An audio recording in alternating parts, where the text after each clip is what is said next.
I got myself a Christmas present. And typical for me to get something towards the end of the year. It's a tax write-off, and I also usually like to try to get something I've never had before. So I'm going to open this. I haven't seen this yet.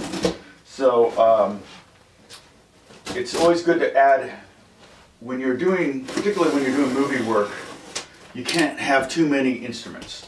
And I had a couple composers ask me this year if I played something, and I didn't have one, and I didn't play it, and so I ordered one.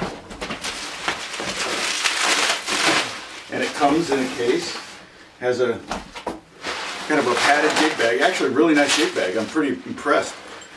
The one I got on a similar instrument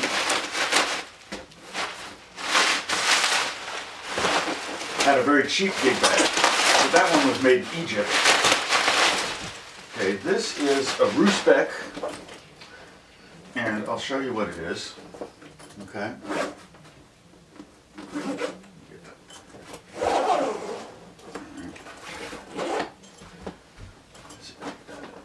Around the corner. Okay. It's a lute. Look at that. Is that crazy? Now, if you've watched my video on the oud, I love the workmanship on it. Look at that. Isn't that really beautiful? If you've watched my video on my oud, you know my frustration with tuning with basically peg tuners, which are friction and 1-to-1 gear ratio on an acoustic guitar, electric guitar, typical guitar. Now this is not in tune, so this is going to take me a minute to tune. I won't bore you with that. Look at the finish work on the back of the headstock. Can you see that? Let me get some light on there. There you go. That's really cool too. And in the neck too. Now keep in mind, these frets are actually movable. I'm going to do my best to make sure they don't move because I want them to stay in the diatonic key, but sometimes they would play different scales that had different pitches. So this is an 8-course lute. I don't know if you can see the strings, but it's pairs of strings, okay? And then the top string is a single string, which is odd.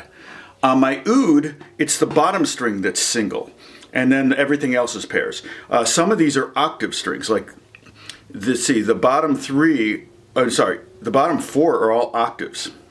Okay, so that's a new sound as well. So it's kind of like having a 12-string classical guitar in some ways. Now the way I'm going to tune this, typical lute would be tuned, an 8-course lute would be tuned on the top. It would be basically like you're capoing the 3rd fret of an acoustic guitar, okay, or of a guitar, and with one exception. But basically it would be G, D, and then if you skip a string, we're going to skip a string, it would be F, let's see, F, C, and then G. And then you have 2 more strings.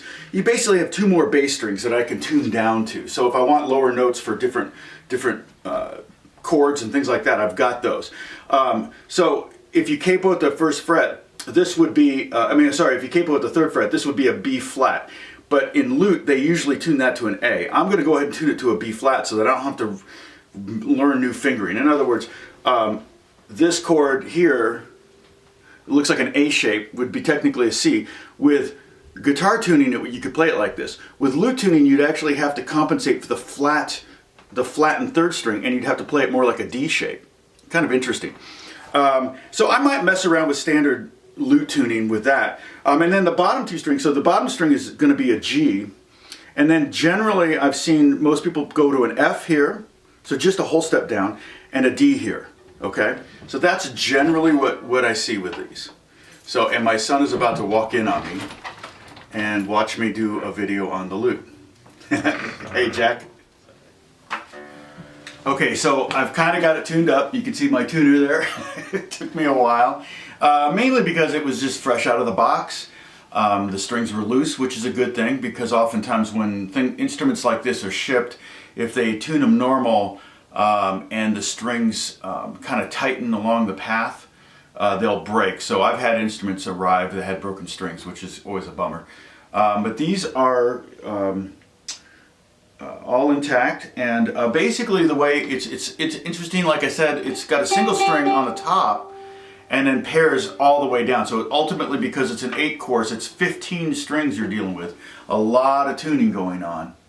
And it took me a while to get those all. Nylon strings take a while to stretch out, and they still will. They're not perfectly in tune yet. But it's unison, and octaves on the bottom 5 or 4 strings, 4 pairs of strings.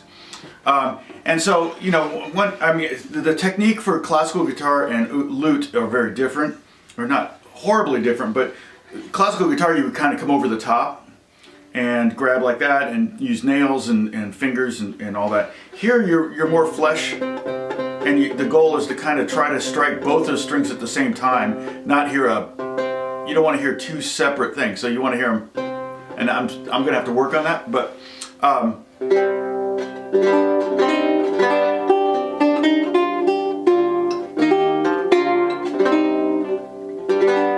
and it's going to be hard for me to realize that the bottom string is not the E string, or in this case the G string. It's actually 2 more strings below what I'm used to having. My thumb is on the rest. So if I'm playing like an E chord, it's not, I can't just go, it's going to sound funny. So this is interesting, and it's going to take me a while to get used to it. The strings on the bottom are just, so if you want to have a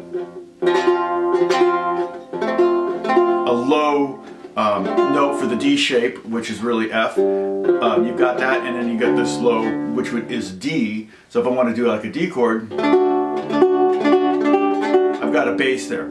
Don't think I'm going to fret too much on those bottom 2 strings. There really is no reason to, because I've got G here, and then there's G right there. So right there is G, F. It's like you're going down a scale. I could even tune this to an E if I wanted to. So if I could have on the bottom, I could have E, F, G.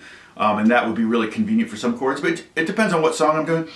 Probably 90% of the time I'm playing this, I'm going to be doing single note stuff for composers, for movies or something, and I might even use a pick. The idea is to get a different sound that I don't have, and it does have kind of have an oody sound to it.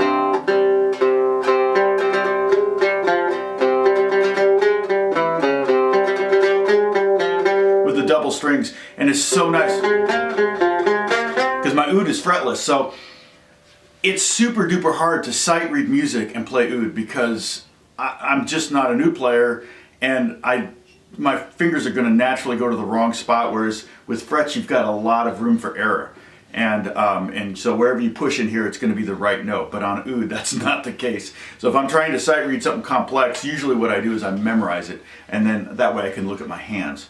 You know, it's just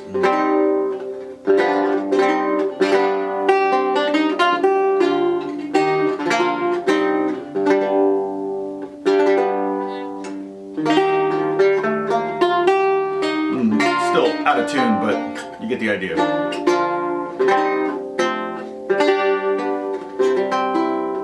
I mean, this is the first time I played it.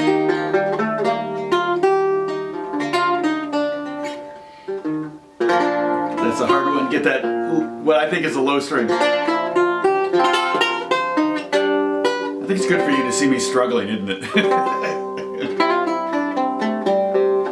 What is that?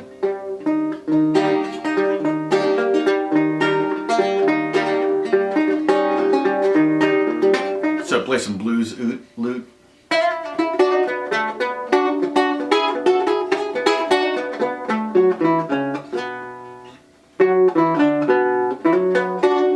Anyway, okay, enough of that. So this is the lute, my 2018 Christmas gift to myself, and hopefully it'll get some use in 2019. We'll see. God bless you guys. I'll talk to you soon. Bye bye.